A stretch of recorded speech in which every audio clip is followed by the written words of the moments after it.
ஒரே ஒரு ஊர்ல ஒரு ராஜா இருந்தார். அவரு ஒரு வித்தியாசமான ராஜா. எந்த வகையில வித்தியாசமானவர்னு கேட்டா, மக்கள் கிட்ட வரி வசூல் பண்றதுல கொஞ்சம் வித்தியாசமானவர். மற்ற மன்னர்கள் மாதிரி ஒரு நேரடியா வரி வசூல் பண்றது இல்ல, கொஞ்சம் மறைமுகமா அதை பண்ணுவார். அது எப்படின்னா, ஒவ்வொரு குடிமக்களுக்கும் மாசம் ஒரு மரக்கால் நெல்லு மக்கள் கொடுக்கறது இல்ல, ராஜா மக்களுக்கு கொடுப்பார். ஒரு மரக்கால் நெல்ல, அதாவது அரண்மனையில இருந்து ஒவ்வொரு வீட்டுக்கும் நெல் வந்து சேர்ந்துரும். அந்த ஒரு மரக்கால் நெல்ல இவங்க வாங்கிக்கிட்டு அதுக்கு பதிலா ஒரு மரக்கால் அரிசியை ராஜாவுக்கு திருப்பி கொடுக்கணும். இதுதான் அந்த ஊர் வழக்கம். ராஜா வந்து ஜனங்களுக்கு நெல்லை கொடுத்துட்டு அதுக்கு பதிலா அதே அளவு அரிசியா திருப்பி வாங்கிக்குவார். இதை தவிர வரி ஏதும் வசூல் பண்றது இல்ல. இப்படி ஒரு ராஜா. இது மேம்போக்கா பாக்குறதுக்கு ஏதோ சாதாரணமா தெரிஞ்சாலும் குடிமக்கள் ரொம்பவும் கஷ்டப்பட்டாங்க. ராஜா கொடுக்கற நெல்லையும் அரிசியாக்கணும், அதோட இன்னும் ஒரு பாதி அரிசியை அவங்க சேர்த்தும் கொடுத்தாகணும். மக்கள் வந்து ராஜாவை திட்ட ஆரம்பிச்சுட்டாங்க. இந்த ராஜா எப்ப சாவார் அப்படின்னு எதிர்பார்க்க ஆரம்பிச்சுட்டாங்க. ஏன்னா ரொம்ப கஷ்டப்படுத்துறாரு அப்படின்னு. பல பேர் அந்த ஊர்ல வீட்டை காலி பண்ணிவிட்டு வெளி தேசத்துக்கு போயிட்டாங்க. இங்க காலம் தள்ளுறது ரொம்ப கஷ்டம்னு. மக்கள் எதிர்பார்த்தது மாதிரியே நடந்தது. அந்த மன்னன் நோய் வந்து படுத்த படுக்கை ஆயிட்டான். ராஜா அப்படி சாக கிடக்குறாருன்னு தெரிஞ்சும் மக்கள் யாருமே வந்து பாக்கல. எப்படி பாப்பாங்க? அவர் தான் எப்ப போவாருன்னு பாத்துக்கிட்டு இருக்கிறாங்களே. என்ன ஏன் யாருமே வந்து பார்க்க மாட்டேங்கிறாங்க நம்ம குடிமக்கள்ல அப்படின்னு மந்திரி கிட்ட கேட்டார் ராஜா. நம்ம ஊர்ல மக்கள் எங்க இருக்காங்க பாக்குறதுக்குன்னாரு அவரு. ஏன் என்னாச்சு அவங்களுக்குன்னு கேட்டார். அமைச்சர் அப்பதான் அரசனுக்கு அவன் பண்ணின தவற வந்து சுட்டி காட்டினார். மக்களுக்கு இழைத்த கொடுமையை எடுத்து சொல்லி புரிய வச்சார். அதுக்கப்புறம் தான் மன்னருக்கு ஞானோதயம் வந்தது. செய்த பாவங்களை எண்ணி வருத்தப்பட்டான். மெதுவா அமைச்சர் பக்கம் திரும்பி, எங்க என் புள்ளன்னு கேட்டான். அவர் எங்கேயாவது ஊர் சுத்திக்கிட்டு இருப்பார், சூதாட்ட விடுதிகள்ல கிடப்பார் அப்படின்னாரு அமைச்சர். அவன் எங்க இருந்தாலும் உடனே அழைச்சிட்டு வாங்கன்னு உத்தரவு போட்டார் ராஜா. அடுத்த நாளே இளவரசனை கொண்டாந்து நிறுத்தினாங்க. தந்தையே, என்ன செய்யணும்னா சொல்லுங்க அப்படின்னு கேட்டான் இளவரசன். அவர் சொன்னார், மகனே, மக்களுக்கு வந்து நான் பொல்லாதவன் ஆயிட்டேன், அவங்க எல்லாம் என்ன நல்லவன்னு சொல்லணும். அப்படி அவங்கள சொல்ல வைக்க வேண்டியது உன்னோட பொறுப்புன்னார். தந்தையே, நீங்க வந்து கவலைப்படாதீங்க, உங்களை ரொம்ப ரொம்ப நல்லவர்னு மக்கள் சொல்லும்படியாக நான் செய்யறேன் அப்படின்னா பையன். அதுக்கப்புறம் கொஞ்ச நாள்ல பையன் பட்டத்துக்கு வந்தான். அவன் என்ன பண்ணான், வரி வசூல் பண்ற முறையில ஒரு மாற்றத்தை உண்டு பண்ணான். என்ன மாற்றம் பண்ணனான்னா, ஒவ்வொரு வீட்டுக்கும் ஒரு மரக்கால் உமிய கொடுக்கறது, அதுக்கு பதிலா ஒரு மரக்கால் அரிசியை வாங்கிக்கிறது. அப்பா என்ன பண்ணாரு, நெல்லை கொடுத்துட்டு அரிசியா வாங்கினார். இவன் மகன் வந்து உமிய கொடுத்துட்டு அரிசியா வாங்கினான். கொஞ்ச காலம் ஆச்சு. ஒரு நாள் மந்திரியை கூப்பிட்டு கேட்டான், அமைச்சரே, நம்ம ஊர் மக்கள் என்ன பேசிக்கிறாங்க அப்படின்னு. உங்க அப்பா ரொம்ப நல்லவன்னு பேசிக்கிறாங்க அப்படின்னாரு அமைச்சர். எப்படி இருக்கு பாருங்க, இவன் பண்ற கொடுமையில அப்பங்கார ரொம்ப நல்லவன் ஆயிட்டான். அதாவது இளவரசனை விட பழைய மன்னரே ரொம்ப நல்லவர், ரொம்ப பாதி கஷ்டம் தான் இது முழு கஷ்டம்ங்கிறது மாதிரி ஆயிட்டுது. எப்படியோ அப்பாவுக்கு கொடுத்த வாக்க புள்ள காப்பாத்தி விட்டான். அதாவது மன்னர் ரொம்ப நல்லவர்னு சொல்ல வைக்கிறேன்னு தானே சொன்னான், அதே மாதிரி சொல்ல வச்சுட்டான். இந்த காலத்துல இது மாதிரி அப்பாவுக்கு உதவுற பிள்ளைகள் உண்டு. ஒரு பிள்ளையாண்டான்னு சொன்னான், நான் எங்க அப்பாவுக்கு ரொம்ப ரொம்ப உதவியா இருக்கிறேன் அப்படின்னா. அப்படியா, உங்க அப்பாவுக்கு ரொம்ப உதவியா இருக்கிறியா அப்படின்னா, உங்க அப்பா என்ன செஞ்சுட்டு இருக்காருன்னு கேட்டேன். சும்மாதான் இருக்கிறார் அப்படின்னா அவன். சும்மா இருக்கிறதுக்கு இவன் உதவியா இருக்கிறானா? இப்படி இருக்கிறாங்க. அதாவது நல்லவன் அப்படின்னு பேர் வாங்குறது ரொம்ப கஷ்டம். அத வந்து எந்த வகையில வாங்கணும்னு முடிவு பண்றதுதான் முக்கியம். அதனால வாழ்க்கையில நாம வந்து மன்னரா இருந்தாலும் சரி, சாதாரண மக்களா இருந்தாலும் சரி, நல்லவன் அப்படிங்கிற பேர் வாங்குறது ரொம்ப முக்கியம். அப்படி நல்லவன்கிற பேர் வாங்கிட்டா வாழ்க்கை ரொம்ப சுலபமா அமையும். ஜப்பான்ல உள்ள ஒரு புத்த விகாரை, அங்க ஒரு வயசான பௌத்த குரு தங்கியிருக்கிறார். ஒரு நாள் ராத்திரி கடுமையான குளிர், அவரால் தாங்க முடியல. பார்த்தார், மரத்துல செஞ்ச புத்த சிற்பங்கள் அங்க நிறைய இருந்தது. அதுல ஒன்றை எடுத்து அதுக்கு தீ மூட்டி அந்த நெருப்புல குளிர் காஞ்சிக்கிட்டு இருக்கிறார். மர சிற்பம் தீ வச்சதும் படபடன்னு வெடிக்க ஆரம்பிச்சுட்டுது. அந்த சத்தத்தை கேட்டதும் அந்த புத்த விகாரையின் குருக்கள் வெளியில ஓடி வந்தார். இவர் ஆனந்தமா குளிர் காஞ்சிக்கிட்டு இருக்கிறார். அவரால் பொறுத்துக்க முடியல. தெருவில் திரிஞ்சுக்கிட்டு இருந்த அந்த பெரியவரை இங்கே தங்க அனுமதிச்சதே அவர் தான். இவர் இப்படி பண்ணுறாருன்னு நினச்சிக்கிட்டே அவரை கோபமாக பார்த்தார். ஏன் இப்படி கோபமாக பார்க்குறீங்க, இப்படி வந்து உட்காருங்க அப்படிங்கிறாரு இவர். அவருக்கு இன்னமும் கோபம் வந்துட்டுது. எங்கள் கடவுளை வந்து எரிச்சுட்டீங்களே அப்படின்னு சத்தம் போட்டாராம்.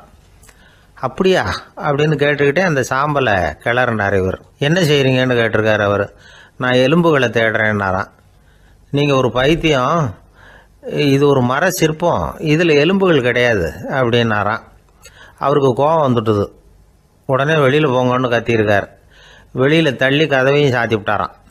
மறுநாள் காலையில் கதவை திறந்து பார்த்தா அந்த வயசான பெரியவர் ஒரு மயில்கல் மேலே சில காட்டு பூக்களை வச்சு புத்தம் சரணம் கச்சாமின்னு சொல்லிக்கிட்டே இருக்கிறார்.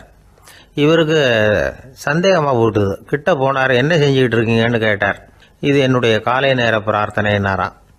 நிஜமாவே நீங்கள் ஒரு பைத்தியமாக தான் இருக்கணும், ஏன்னா அது ஒரு மைல்கல் அப்படின்னாராம். இப்போ அந்த பெரியவர் சொன்னாராம், நீங்கள் ஒரு மரத்தை புத்தராக நினைக்கும் பொழுது நான் ஏன் ஒரு மைல்கல்ல புத்தராக நினைக்கக்கூடாது? நான் புத்தரை எரிக்கலாம், ஏன்னா அவரை நான் நேசிக்கிறேன். அந்த சிற்பம் மரத்தால் ஆனதுங்கிறது எனக்கு தெரியும். நான் ஒரு மைல்கல்லை தொழலாம், ஏன்னா அது எனது பூக்களை தாங்குது. நான் இந்த மைல்கல்லுக்குள்ளே மறைஞ்சிருக்கிற புத்தரை பார்க்கிறேன். யாராவது ஒரு சிற்பி இதை சிலையாக்கினாதான் நீங்கள் புத்தரை பார்க்க முடியும். அன்னைக்கு ரொம்ப குளிராக இருந்தது. நான் எனக்குள்ளே இருக்கிற புத்தரையும் பாதுகாக்கணும். உள்ளே இருக்கிற புத்தரை காப்பாற்றுறதுக்காக வெளியில் உள்ள புத்தரை எரிக்கலாம், அதில் ஒன்றும் தப்பு இல்லை. அது அவருடைய போதனையிலேயே இருக்குது. உனக்குள் ஜோதியாக இரு அப்படிங்கிறது அவருடைய போதனை.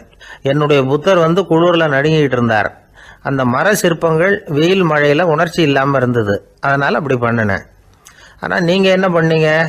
நான் ஒரு மர புத்தரை எரிச்சதுக்காக உயிருள்ள புத்தரை வெளியில் தள்ளி கதவை சாத்தினீங்க அப்படின்னாராம் அந்த பெரியவர். உண்மையான பக்திங்கிறது இதுதான். அதாவது உனக்குள் ஜோதியாக இரு அப்படின்னு புத்தர் சொன்னார் இல்லையா, அது மாதிரி தனக்குள் ஜோதியாக இருக்கிற இந்த காலத்து ஆசாமிகள் நிறைய பேர் உண்டு. எப்பவும் போதையிலேயே இருக்கிறவங்க. ஒரு நாள் நடு ராத்திரி ஒரு மது கடையில் ஒரு ஆள் அங்குள்ள சிப்பந்திகள் கிட்ட கேட்டுக்கிட்டு இருக்கிறான். மறுபடியும் இந்த கடை எப்போ திறப்பாங்கன்னு கேட்டானா. நாளைக்கு காலையில் 8 மணிக்கு திறப்பாங்க அப்படின்னு நானா அங்கே இருந்த ஆள். அவன் திருப்பி திருப்பி அதையே கேட்டுக்கிட்டு இருக்கான். இவனுக்கு பதில் சொல்லி சொல்லி அழுத்து போச்சு. அதான் சொல்கிறேன் ஐயா, நாளைக்கு காலையில் வா அப்படின்னாங்களாம். அதுக்கு இவன், நான் வர்றதுக்காக கேட்கலையா, நேத்திக்கு வந்தவன் உள்ளேயே மாட்டிக்கிட்டேன், வெளியில் போகிறதுக்காக கேட்டேன் அப்படின்னான். என்னுடைய நண்பர் ஒருத்தர், அவர் விரல்ல நகமே இருக்காது. என்ன காரணம்னு நினைக்கிறீங்க? எல்லாத்தையும் அவரே கடிச்சு துப்பிடுவார். அப்படி ஒரு பழக்கம். சின்ன குழந்தைகள் நகம் கடிக்குது, விரல் சூப்புது. இதுக்கு என்ன காரணம் தெரியுமா? குழந்தைகள் மனசுல ஏற்படக்கூடிய ஒருவித பாதுகாப்பின்மை, இன்செக்யூரிட்டி, அல்லது தான் சரியா கவனிக்கப்படல அப்படிங்கிற எண்ணத்தோட வெளிப்பாடு தான் அது அப்படிங்கிறாங்க டாக்டர்கள். சில இடங்கள்ல 2வது குழந்தை பிறந்த உடனே பெரியவர்கள் கவனம் முதல் குழந்தைகிட்ட இருந்து கொஞ்சம் விலகி 2வது குழந்தைகிட்ட போயிடும். அந்த சமயத்துல முதல் குழந்தைக்கு இந்த பழக்கம் ஏற்படுறதுக்கு வாய்ப்பு உண்டா. சில குடும்பங்கள்ல கணவன் மனைவி 2 பேருமே வேலைக்கு போறவங்களா இருப்பாங்க. குழந்தை ரொம்ப நேரத்துக்கு பெத்தவங்களை பிரிஞ்சு இருக்க வேண்டிய சூழ்நிலை இருக்கும். குழந்தை ஒரு பாதுகாப்பின்மையை உணர ஆரம்பிக்கும். இந்த பழக்கம் வந்துடும். அதனால ஒரு குழந்தைக்கு தான் ஒதுக்கப்படுறோம் அப்படிங்கிற நினைப்பு வராம பாத்துக்கணும். வளர்ந்த குழந்தைகளும் நகம் கடிக்கும். வயசானவங்க கிட்டையும் இந்த பழக்கம் இருக்கும். இது ஒரு மனச்சிதைவின் வெளிப்பாடு அப்படிங்கிறாங்க மனநல நிபுணர்கள். அம்மா அப்பா திட்டினாலும் சரி, அல்லது ஆசிரியர் திட்டினாலும் சரி, இந்த பழக்கம் வந்துடும். நாம தவறு பண்ணிட்டோம் அப்படிங்கிற நினைப்பு வர்ற சமயம் நகம் கடிக்க ஆரம்பிச்சிருவோம். ஏதோ ஒண்ணு அடையணும் அப்படின்னு நினைக்கிறோம், அதை அடைய முடியல. இப்படி ஒரு ஏக்கம் வர்ற சமயத்திலேயும் சில பேர் நகத்தை கடிக்க ஆரம்பிச்சிருவாங்க. ஒரு பெரிய அதிகாரி, தனியார் நிறுவனத்துல வேலை பார்க்கிறவரு, அவரு டென்ஷன் ஆயிட்டாருன்னா உடனே அறைக்கு அதை சாத்தி விடுவாங்களாம். அவரே சாத்திக்குவாராம். அப்படி சாத்திக்கிட்டு உள்ள எதையாவது வெறிச்சு பார்த்துக்கிட்டே நகத்தை கடிக்க ஆரம்பிச்சிருவாராம். இந்த பழக்கம் உலகம் பூரா உண்டு. நகம் கடிக்கிறவங்களை அந்த பழக்கத்திலிருந்து மீட்கிறதுக்கு என்ன வழி அப்படின்னு லண்டன்ல உள்ள அழகியல் நிறுவன நிபுணர்கள் யோசனை பண்ணி பார்த்துருக்குறாங்க. சில ஆய்வுகள் பண்ணி பார்த்தாங்களாம். அவங்க என்ன பண்ணாங்க தெரியுமா? நகம் கடிக்கிற பழக்கம் உள்ளவங்களையெல்லாம் தேடி பிடிச்சாங்க. அவங்களையெல்லாம் 3 பிரிவா பிரிச்சுக்கிட்டாங்க. ஒரு பிரிவு கிட்ட என்ன சொன்னாங்கன்னா, உங்களுக்கு நகத்தை கடிக்கணுங்கிற நினைப்பு வர்றப்போலாம் டைரி எழுத ஆரம்பிச்சிருங்க அப்படின்னாங்களாம். இன்னொரு பிரிவு கிட்ட, உங்களுக்கு அந்த நினைப்பு வர்றப்போலாம் உங்க நகத்துக்கு வண்ணம் பூச ஆரம்பிச்சிருங்க, அழகுபடுத்த ஆரம்பிச்சிருங்க, நெயில் பாலிஷ் போடுறாங்களே அது மாதிரி. அப்படி ஒரு யோசனை சொல்லியிருக்காங்க. 3வது குழுவினர்கிட்ட, உங்களுக்கு நகத்தை கடிக்கணுங்கிற எண்ணம் வர்றப்போலாம் விரல்களை இறுக்கமா மூடி வச்சுக்கிட்டு வேற விஷயங்கள்ல கவனம் செலுத்துங்க அப்படின்னு சொன்னாங்களாம். இப்படி 3 வித முயற்சி பண்ணி பார்த்ததுல கடைசியா அவங்க என்ன கண்டுபிடிச்சாங்க தெரியுமா? 3வது குழு செஞ்சதுல நல்ல பலன் கிடைச்சதாம். அதாவது நகம் தெரியாதபடிக்கு விரலை இறுக மூடிக்கிட்டு வச்சுக்கிட்டோம்னா அந்த பழக்கம் மாறுதான். அப்படி இருந்தவங்க கிட்ட இந்த நகம் கடிக்கிற பழக்கம் மெதுவா குறைஞ்சு போச்சான். அதனால நகம் கடிக்கிற பழக்கம் உள்ளவங்க இதை முயற்சி பண்ணி பார்க்கலாம். ஒரு ஆள் இருந்தார், அவருக்கு எப்ப பார்த்தாலும் நகத்தை கடிச்சுக்கிட்டே இருக்கணும், அப்படி ஒரு பழக்கம். அதனால அவர் விரல்ல எப்பவும் நகை இருக்கிறது இல்ல, விரல் இருக்கிறதே பெரிய ஆச்சரியம். அவருக்கு திடீர்னு உடம்புல அரிப்பு, சொரிஞ்சிக்க முடியல, அரிப்பும் நிக்கல. ஒரு வாரம் தொடர்ந்து கஷ்டப்பட்டார். கடைசியா ஒரு டாக்டர் கிட்ட ஓடினார். அவர் எல்லாத்தையும் விவரமா கேட்டுக்கிட்டு கடைசியா கொஞ்சம் மாத்திரை கொடுத்து வேலைக்கு ஒண்ணு சாப்பிடு அப்படின்னாராம். இந்த மாத்திரை எதுக்கு டாக்டர்? அரிப்பு நிக்கிறதுக்கா அப்படின்னாராம். இல்ல நகம் வளர்றதுக்காக அப்படின்னாராம் இந்த டாக்டர். ஒருத்தர் ரொம்ப அவசரமா வந்தார். சார், மனுஷன் நிம்மதியா இருக்கிறதுக்கு என்ன வழின்னு கேட்டார். சீக்கிரமா ஒரு கல்யாணத்தை பண்ணீங்க, எல்லாம் சரியா போடும் அப்படின்னோம். அவர் ஒரு மாதிரியா பார்த்தார். ஏற்கனவே எனக்கு கல்யாணம் ஆயிட்டுது சார், அதனால தானே நிம்மதியா இருக்கிறதுக்கு வழி கேட்கறேன் அப்படின்னார். சரி, இவர் ஒரு மாதிரியான கேஸ் அப்படின்னு நினைச்சுக்கிட்டு நம்ம கிட்ட இருந்த ஒரு சின்ன புத்தகத்தை அவர்கிட்ட தூக்கி கொடுத்தோம். இதை படிச்சு பாருங்கன்னு. கல்யாணத்துக்கு பிறகும் சந்தோஷமா இருக்கிறதுக்கு என்ன வழி அப்படிங்கிற கேள்விக்கு அந்த புத்தகத்துல விளக்கம் இருந்தது. கணவன் மனைவிக்குள்ள சிக்கல் வராம இருக்கிறதுக்கு அதுல சில வழிகளை சொல்லி கொடுத்துருக்குறாங்க. அதெல்லாம் என்னென்ன அப்படிங்கறத இப்ப பார்க்கலாமா? குடும்பம்னு இருந்தா கோபம் வரதான் செய்யும், அது வந்துட்டு போகட்டும், பரவாயில்ல. ஆனா அந்த கோபம் ஒரே நேரத்துல 2 பேருக்கும் வந்துடாம பாத்துக்கணும். ஒரு சமயத்துல யாராவது ஒருத்தர் தான் கோபப்படணும், அடுத்தவங்க அமைதியா இருக்கணும். அதுக்கப்புறம் இவர் அமைதியான உடனே அவங்க ஆரம்பிச்சுக்கலாம். கோபமா ஏதாவது சொன்னா உடனே கோபமா பதில் சொல்லக்கூடாது. கொஞ்சம் பொறுத்து கோபம் தீர்ந்த உடனே அந்த பதில சொல்லலாம். அப்போ பதில் கோபமா இருந்தா கூட அது அவ்வளவு பெருசா தெரியாது. அற்ப விஷயத்துக்கெல்லாம் காய்ச்சி மூச்சுன்னு கத்திட்டு இருக்க கூடாது. உங்க 2 பேருக்குள்ள ஒரு தர்க்கம் ஆரம்பமாயிட்டுதுன்னு வச்சுக்கோங்க. கடுமையா 2 பேரும் விவாதம் பண்றீங்க. உங்கள ஒருத்தர் இதுல ஜெயிக்கணும்னா அது நீங்களா இருக்க வேணாம், அடுத்தவங்க ஜெயிக்கிறதுக்கு நீங்க துணையா இருங்களேன். அப்படின்னா நீங்க கொஞ்சம் விட்டு கொடுக்கணும், அவ்வளவுதான். ஏதாவது குத்தம் சொல்லணுமா, செஞ்ச தப்ப சுட்டி காட்டணுமா, விமர்சனம் பண்ணணுமா, பண்ணுங்க, வேணான்னு சொல்லல. ஆனா சொன்னதை அப்படி சொல்றத கொஞ்சம் அன்பா இதமா சொல்லுங்க. எப்போ நடந்த தவறுகளை எல்லாம் இப்போ போய் மறுபடியும் ஞாபகப்படுத்திட்டு இருக்க வேண்டாம். நான் அப்பவே சொன்னேன் இந்த புடவை வேணாம்னு, நீங்க தான் கேட்கல, இப்போ பாருங்க கிழிஞ்சு போச்சு இப்படின்னு கத்துனாங்க ஒரு அம்மா. எப்போ சொன்னீங்கன்னு கேட்டா ஒரு 10 வருஷத்துக்கு முன்னாடி தீபாவளி சமயத்துல அப்படிங்கிறாங்க. அது என்ன இன்னும் அப்படியே புதுசாகவே இருக்கும்? உங்களுக்கு அவர் தான் பெருசு, அவருக்கு நீங்க தான் பெருசு. அதை விட இந்த உலகத்துல வேற எதுவும் முக்கியம் இல்லைன்னு நினைக்கணும். நீ தான் என்னுடைய உலகம்னு எத்தனை தடவை சொல்லியிருப்பீங்க? அதெல்லாம் வெறும் வசனமா போயிடக்கூடாது. ஏதாவது ஒரு பிரச்சனையை பத்தி கடுமையா விவாதம் பண்ணிட்டு இருக்கீங்க, அதை அப்படியே பாதியில விட்டுட்டு படுக்கைக்கு போயிடக்கூடாது. சொச்சத்தை நாளைக்கு பேசிக்கலாம்னு. அப்படி போனா தூக்கம் வராது. பிரச்சனையை ஒரு முடிவு பண்ணிக்கிட்டு அதுக்கப்புறமா தூங்க போகணும். ஒரு நாள்ல ஒரு தடவையாவது உங்க ஜோடியை பாராட்டி நல்ல விதமா கனிவா ஒரு வார்த்தை சொல்லணும் அப்படின்னு தீர்மானம் பண்ணீங்க. ஏதாவது தப்பு பண்ணிவிட்டீங்கன்னா பரவாயில்ல, அதை ஒத்துக்கிறதுக்கும் மன்னிப்பு கேட்கறதுக்கும் தயாரா இருக்கணும். அது ஒன்றும் கேவலம் கிடையாது. வீட்டுக்குள்ள தானே கேட்க போறீங்க, வெளியில யாருக்கு தெரிய போகுதோ?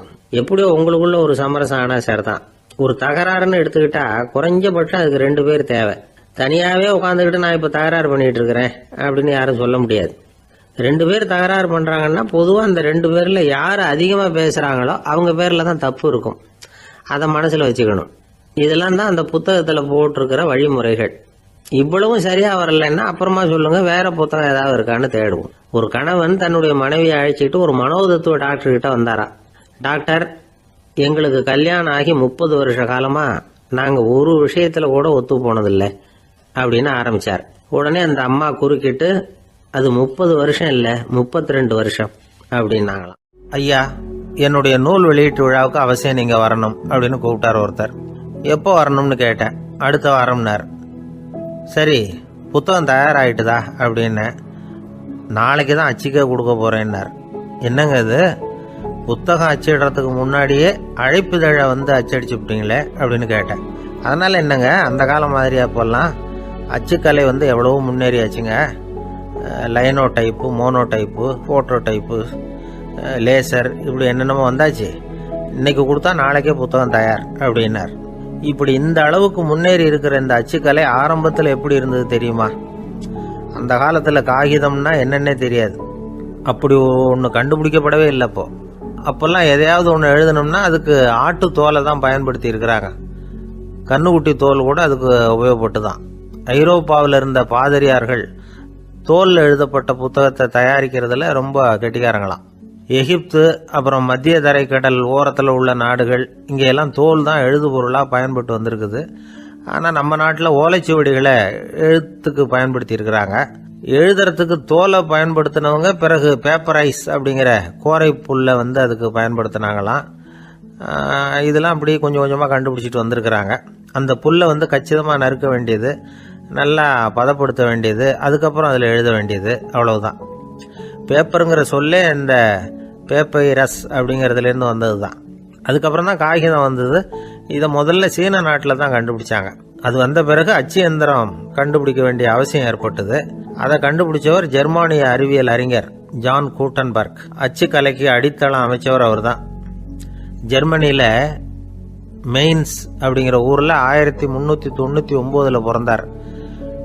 அவரோட மாமன் ஒருத்தர் உலோக வேலையில் வல்லவர். அவர்கிட்ட அந்த வேலையை கற்றுக்கிட்டார்.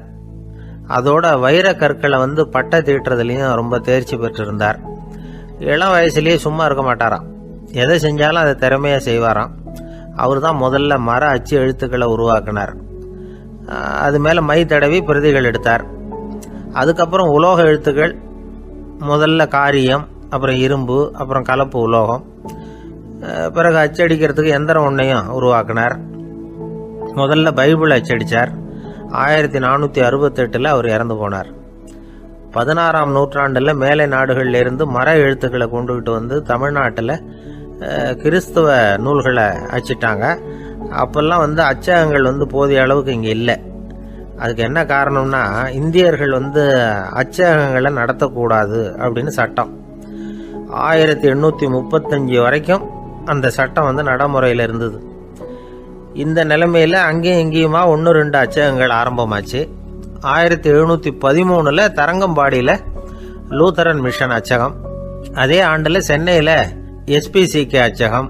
இது ரெண்டும் தான் இந்தியாவில் முதல்ல தொடங்கப்பட்ட அச்சகங்கள். ஆட்டுத்தோல்லையும் ஓலைச்சுவடியிலையும் எழுதப்பட்ட எழுத்துக்கள் இன்னைக்கு எங்கேயோ போயிட்டுது. ஆனால் நம்ம ஊரில் எழுத்தாளர்கள் நிலைமை தான் ஒன்றும் சொல்லிக்கிறது மாதிரி இல்லை. நம்ம ஆள் ஒருத்தர் சொன்னார், சார் நான் சொந்தத்தில் ஒரு அச்சாபீஸ் வச்சுருந்தேன், இப்போவும் வச்சுருக்கிறேன். அதனால் என்னுடைய படைப்புகளை புத்தகமாக வெளியிடுறதுல எனக்கு ஒன்றும் கஷ்டம் இல்லை. வருஷத்துக்கு ஒரு புத்தகம் எழுதி வெளியிட்டுருவேன். 15 வருஷமாக இலக்கிய உலகத்துக்கு இப்படி சேவை செஞ்சுக்கிட்டு வர்றேன். ஆனால் இந்த வருஷம்தான் வாசகர்கள் வந்து எனக்கு பாராட்டு விழா நடத்தி இருக்கிறாங்க அப்படின்னார். இந்த வருஷம் அப்படி என்ன விசேஷம் அப்படின்னு கேட்டோம். இந்த வருஷம்தான் நான் எந்த புத்தகம் எழுதி வெளியிடாமல் இருந்தேன், அதுக்காகத்தான் எனக்கு இந்த பாராட்டு விழா அப்படின்னார். ஒரு சின்ன பையன் வந்தான். அவனை பார்த்து ஒரு கேள்வி கேட்டோம். ஏன்ப்பா உங்கள் வீட்டில் அம்மா புத்திசாலியா அப்பா புத்திசாலியா அப்படின்னு. அவன் அலட்சியமாக நம்மளை பார்த்து சிரிக்கிறான். என்ன சார் இது, இந்த காலத்தில் இது கூட தெரியாமல் இருக்கிறீங்களே அப்படிங்கிறான். ஒரு சின்ன பையன் நம்மளை பார்த்து இப்படி கேட்டு விட்டானே அப்படின்னு நினைக்கிறப்போ நமக்கு ஒரு மாதிரி ஆகிடும். அதுக்கப்புறம்தான் இந்த தாத்தா பாட்டியெல்லாம் சொல்கிற ஒரு கதை ஞாபகத்துக்கு வந்தது. அது என்ன கதை தெரியுமா? ஒரு ஊரில் ஒரு அம்மாவும் பிள்ளையும் இருந்தாங்களாம். அந்த மகனுக்கு திடீர்னு தேசாந்திரம் போய் வரணும்னு ஆசை வந்துட்டுது. ஊராக போய் சுற்றி பார்க்கணுங்கிற ஆசை. அந்த அம்மாவுக்கு இது பிடிக்கல. மகனை பிரிஞ்சு இருக்கிறதுக்கு அவங்க மனசு இடம் கொடுக்கல. வேணாப்பான்னு சொல்லி பார்த்தாங்க, அவன் கேட்கல. திடீர்னு புறப்படவும் செஞ்சுட்டான். சரி, இனிமேல் அவனை தடுக்க முடியாதுன்னு முடிவு பண்ணிக்கிட்டாங்க அந்த அம்மா. இருந்தாலும் புத்திசாலித்தனமாக ஒரு யோசனை பண்ணாங்க. மகனை கிட்டத்தில் கூப்பிட்டாங்க. அவங்ககிட்ட சொன்னாங்க, இதை பாருப்பா, நீ தேசாந்திரம் போகிறதுன்னு தீர்மானம் பண்ணிவிட்ட, அதை நான் தடுக்கலை, போயிட்டு வந்துடும். ஆனால் போகிறதுக்கு முன்னாடி எனக்கு ஒரு வாக்குறுதி கொடுத்துட்டு போ அப்படின்னாங்க. போகிறப்போ ராத்திரியாக இருந்தாலும் பகலாக இருந்தாலும் சரி புளிய மரத்து நிழலில் தான் தங்கணும். திரும்பி வர்றப்போ இரவும் பகலும் நீ வந்து வேப்ப மரத்து நிழல்லே தங்கணும் அப்படின்னாங்க. சரி அப்படியே செய்கிறேன்னு சொல்லி வாக்குறுதி கொடுத்தான் பையன். புறப்பட்டு போனான். போகிற வழியில் புளிய மரத்து நிழல்லே தங்கினான், தூங்கினான். அப்படி போய்கிட்டே இருந்தான். 7ஆவது நாள் அவன் உடம்பு சுகமில்லாமல் போயிட்டுது. ரொம்பவும் பலவீனமாயிட்டான்.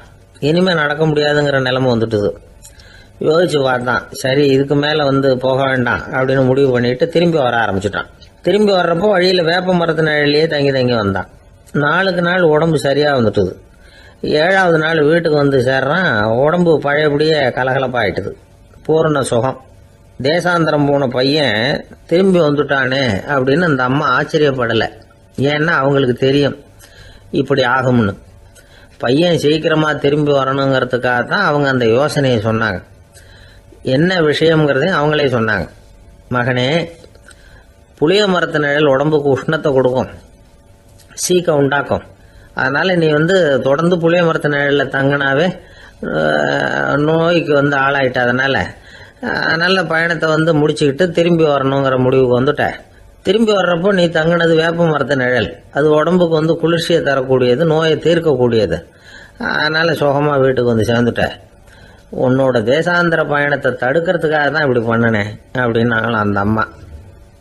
பார்த்தீங்களா அம்மாவோட புத்திசாலித்தனத்தை? அப்பாவாக இருந்தால் இப்படியா பண்ணுவார்? ஒரு அப்பா பையன்கிட்ட 10 ரூபா கொடுத்து இதை எடுத்துக்கிட்டு அடுத்த ஊருக்கு போய் அங்கே இருக்கிற மாமா கிட்ட இதை கொடுத்துட்டு வாடா, வழியில் எங்கேயாவது மரத்தடியில் படுத்து தூங்கி விடாதே அப்படின்னு எச்சரிக்கை பண்ணி அனுப்புனாராம். பையனுக்கு எச்சரிக்கையாக வாழறது எப்படிங்கிறத கற்றுக் கொடுக்கறதுக்காக இப்படி பண்ணார். அவன் பணத்தை வாங்கிக்கிட்டு போனான். அப்பா சொன்னதை மறந்துட்டு ஒரு மரத்தடியில் படுத்து தூங்கிட்டான். அவனுக்கு தெரியாமல் அவன் பின்னாடியே போன அப்பா அவன் கையில் இருந்த அந்த 10 ரூபாயை நைஸாக எடுத்துகிட்டு வந்துட்டார். அவன் பையில தானே வச்சுருந்தான், அது தெரியாமல் எடுத்துகிட்டு வந்துட்டார். அவன் தூங்கிக்கிட்டு இருக்கான். எடுத்துகிட்டு ஒரு மறுபடியும் வீட்டுக்கு வந்துட்டார். பையன் முழிச்சுக்கிட்டு பையை தடவி பார்க்குறான், பணத்தை காணும். அழுதுகிட்டே திரும்பி வந்தான். அப்பா கிட்ட விஷயத்த சொன்னான். அப்பா சிரிச்சுக்கிட்டே சொன்னார், அதுக்கு தான்ப்பா ஆரம்பத்திலேயே எச்சரிக்கை பண்ணினேன், இனிமேலாவது நீ ஜாக்கிரதையாக இருக்கணும் அப்படிங்கிறதுக்காக தான் இப்படி பண்ணினேன். அந்த பணம் எங்கேயும் போயிடல, நான் தான் அதை உனக்கு தெரியாமல் எடுத்து வச்சிருக்கிறேன். இதோ பாரு அப்படின்னு சொல்லிக்கிட்டு சைடு பாக்கெட்டில் கையை விட்டா அது ஓட்டையாக இருக்குது. அதை எவனோ ஏற்கனவே கத்திரிச்சு எடுத்துகிட்டு போட்டான். இப்போ அப்பா முகத்தில் அசடு வழிஞ்சுதான். கடற்கரை ஓரமாக ஒரு பெரியவர் கையால் மணலை கீறிக்கிட்டே உட்காந்துருக்கிறார். என்னத்தையும் தேடிட்டு இருக்கிறது மாதிரி தெரிஞ்சுது. மெதுவா கிட்டத்தில் போய் என்னத்தை தேடிட்டு இருக்கிறீங்க அப்படின்னு கேட்டோம். அவரு சாவகாசமா நிமிந்து பார்த்து நிம்மதியை தேடிட்டு இருக்கிறேன்னார். நாங்கள் ஒரு மாதிரி ஆயிட்டோம். இருந்தாலும் சமாளிச்சுக்கிட்டு, சார் மணல்ல கிழிஞ்சல் தான் கிடைக்கும், நிம்மதி கிடைக்காது அப்படின்னோம். சரி, இன்னைக்கு வசமா நம்ம கிட்ட ஒரு ஆள் மாட்டிக்கிட்டார் அப்படின்னு நினைச்சு அவர் பக்கமா போய் உட்காந்துக்கிட்டு கதை சொல்ல ஆரம்பிச்சிட்டோம். ஒரு பெரிய மன்னர் இருந்தார். அவருக்கு எல்லா வசதியும் இருந்தது. இருந்தாலும் ஒரே ஒரு குறை. அது என்னன்னா நிம்மதி இல்லைங்கிற குறை. அரண்மனையில தினமும் கலை நிகழ்ச்சி, நாட்டியம் எல்லாம் நடந்துகிட்டு தான் இருந்தது. இருந்தாலும் நிம்மதி இல்லை. சரி, நிம்மதி எங்க கிடைக்கும் அப்படின்னு தேட ஆரம்பிச்சார். உடனே அதுக்கான முயற்சிகள்ல தீவிரமா இறங்கினார். நாட்டில் உள்ள தத்துவ மேதைகளை எல்லாம் கூப்பிட்டுட்டு வர சொன்னார். எல்லாரும் சேர்ந்தாங்க. அவங்கள பார்த்து நிம்மதி எங்க இருக்குது அப்படின்னு விசாரிச்சார். அவங்களுக்கு அது தெரிஞ்சா ஏன் இப்படி ராஜா முன்னாடி நின்றுட்டு இருக்க போறாங்க? ராஜாவோட கேள்விக்கு ஒவ்வொருத்தரும் ஒவ்வொரு மாதிரி விளக்கம் கொடுக்க ஆரம்பிச்சிட்டாங்க. எந்த பதிலும் ராஜாவுக்கு திருப்தி அளிக்கக்கூடிய அளவுக்கு இல்லை. சரி, போயிட்டு வாங்கன்னு சொல்லி அவங்கள எல்லாம் அனுப்பி வச்சுட்டார். ஒரு நாள் அவர் மாளிகையில உப்பருகையில நின்றுட்டு இருக்கிறார். அந்த சமயத்துல தெருவில் ஒரு பிச்சைக்காரன் ரொம்ப உல்லாசமா பாட்டு பாடிக்கிட்டே போயிட்டு இருக்கிறான். குரல்ல ஒரு சந்தோஷம், நடையில ஒரு மிடுக்கு. அவன்கிட்ட கொஞ்சம் கூட கவலை இருக்கிறதா தெரியல. உடனே ராஜா அதை பார்த்தார். ஏவலாளிகளை கைதட்டி கூப்பிட்டார். உடனே ஓடி போய் அந்த பிச்சைக்காரனை இங்க அழைச்சிட்டு வாங்கன்னு உத்தரவு போட்டார். இவங்க உடனே ஓடி போய் அவனை கூப்பிட்டாங்க. அரண்மனைக்கு வாழ்ந்தாங்க. அவன் வரல. அரண்மனைக்குள்ள அடி எடுத்து வைக்க மாட்டேன்னு சொல்லிவிட்டான். ராஜா கிட்ட விஷயத்தை சொன்னாங்க. அவருக்கு ரொம்ப ஆச்சரியம், இப்படி ஒரு ஆள் இருக்கிறானா அப்படின்னு. சரி, அவன் என்னதான் சொல்றான் அப்படின்னு விசாரிச்சார். இவங்க மறுபடியும் தெருவுக்கு போய் கேட்டாங்க. என்ன பார்க்கணும்னா ராஜா விருப்பப்பட்டாருன்னா அவரை வேணும்னா இங்க வர சொல்லுங்க அப்படின்னு சொல்லிவிட்டான். அதை ராஜா கிட்ட சொன்னாங்க. அவருக்கு கோபம் வரல. இவ்வளவு சுதந்திர உணர்வோடு இருக்கிறவன் சாதாரண ஆளா இருக்க முடியாது அப்படின்னு நினைச்சார். உடனே கிடுகிடுன்னு இறங்கி தெருவுக்கு வந்தார். பிச்சைக்காரங்கிட்ட போனார். நீ கவலைப்படாம சந்தோஷமா பாடிக்கிட்டு போறியே, அது எப்படி முடியுது உன்னால அப்படின்னு கேட்டார். ஏன் அப்படி கேக்குறீங்கன்னு அவன், அதுக்கு இல்ல, எனக்கு அரண்மனையில எவ்வளவோ சுகபோகங்கள்லாம் இருக்கு, இருந்தாலும் நிம்மதி இல்லை. இது ஏன்னு எனக்கு தெரியல. இந்த தேசத்துல உள்ள அறிஞர்களை எல்லாம் கூப்பிட்டு கேட்டு பார்த்துட்டேன், அவங்களுக்கும் தெரியல. உன்னை கேட்டா தெரியும்னு நினைச்சேன், அதனாலதான் சந்திக்கிறதுக்கு ஆசைப்பட்டேன். ஆனா நீ வரமாட்டேன்னு விட்டியே அப்படின்னார். பிச்சைக்காரன் கடகடன்னு சிரிக்க ஆரம்பிச்சுட்டான். மகிழ்ச்சிக்கும் உங்களுக்கும் தடையா இருக்கிறது இந்த மாளிகை தான். இதை விட்டுட்டு வெளியில வந்துட்டா நிம்மதி தேடிட்டு வந்துரும்னா. நான் அரசன், எனக்குன்னு கடமைகள் இருக்கு, அதையெல்லாம் விட்டுட்டு எப்படி வர முடியும்னார் ராஜா. ரெண்டும் ஒரே நேரத்துல கிடைக்கணுங்கிறது முடியாத காரியம். உங்க சுகபோகத்துக்கு விலையாதான் உங்க நிம்மதியை கொடுத்துக்கிட்டு இருக்கிறீங்க. என்ன பாருங்க, என்கிட்ட எதுவும் இல்லை, அதனால எதுவும் போயிடுமோங்கிற பயமும் இல்லை, நிம்மதியா இருக்கிறேன் அப்படின்னா அவன். ராஜா உடனே சந்தோஷப்பட்டு தன்னுடைய மேலங்கியை எடுத்து அவனுக்கு பரிசா கொடுத்தாரான். அவன் சிரிச்சுக்கிட்டே அதை வாங்க மாட்டேன்னு விட்டானான். இதை நீங்க எனக்கு கொடுக்கறதுனால எந்த பயனும் இல்லை, அதே நேரத்தில் அதை வாங்கிட்டேன்னா அடுத்த வினாடியிலிருந்து அதை எப்படி காப்பாத்துறதுங்கிற கவலை எனக்கு வந்து சேர்ந்துடும். அப்புறம் தூக்கம் வராது, நிம்மதி போயிடும் அப்படின்னு நானா சொல்லிவிட்டு அவன் பாட்டுக்கு சந்தோஷமா பாடிக்கிட்டே போயிட்டான். நிம்மதி எங்க இருக்குங்கிறதையும் ராஜா தெரிஞ்சுக்கிட்டார். அந்த இடத்துக்கு தன்னால போக முடியாதுங்கிறதையும் அவர் புரிஞ்சுக்கிட்டார். இப்படி இந்த கதைய அந்த கடற்கரையில மணலை கீறிக்கிட்டே உட்கார்ந்துருந்தார அந்த பெரியவர்கிட்ட சொல்லி முடிச்சோம். அவர் முகத்துல ஒரு தெளிவு தெரிஞ்சது. எங்களை நிமிர்ந்து பார்த்தார். ரொம்ப நன்றிங்க, இப்ப எனக்கு தெரிஞ்சு போச்சு. நிம்மதி வேணும்னா அதுக்கு என்ன பண்ணணும்னு இப்ப நல்லா புரிஞ்சுக்கிட்டேன் அப்படின்னார். என்ன புரிஞ்சுக்கிட்டீங்கன்னு கேட்டோம். இனிமே இந்த பக்கம் வந்தா உங்க கண்ணுல படாத இடமா பார்த்து உட்காரணும்னு புரிஞ்சுக்கிட்டேன் அப்படின்னார். ஒரு ஆளு ராமகிருஷ்ணரை தேடி வந்தான். அவன் கையில 1000 பொற்காசுகள் வச்சிருந்தான். அதை அவர்கிட்ட கொடுத்து இதை ஏத்துக்கணும் அப்படின்னு ரொம்ப பணிவா கேட்டுக்கிட்டான். அவரு பார்த்தார், இது எனக்கு தேவையில்லை, ஆனாலும் உன்னுடைய மனசை புண்படுத்துறதுக்கு நான் விரும்பலை, அதனால நீ கொடுக்கறத வாங்கிக்கிறேன்னார். வாங்கிக்கிட்டார். அப்புறம் கேட்டார், இதை பாரு, இனிமே இதெல்லாம் என்னுடைய இதுதானே அப்படின்னார். ஆமாம், அதையெல்லாம் நான் உங்களுக்கே கொடுத்துட்டேன். அவன் சரி, இப்போ நீ எனக்காக ஒரு காரியம் பண்ணணும்னார். என்ன செய்யணும்னு சொல்லுங்கன்னா, இந்த நாணயங்களையெல்லாம் எடுத்துக்கிட்டு போய் கங்கை நதியில் எரிஞ்சுட்டு வா அப்படின்னார். இவனுக்கு அதிர்ச்சியாக போச்சு. என்ன பண்ணுறது, இனிமேல் அது முடியாதுன்னு சொல்ல முடியாது. ஏன்னா அந்த நாணயங்களையெல்லாம் அவருக்கே கொடுத்துட்டான். இனிமேல் அதெல்லாம் இவனுடையது இல்லை. பேசாமல் அவ்வளோவே அள்ளிக்கிட்டு ஆத்தங்கரைக்கு போனான்.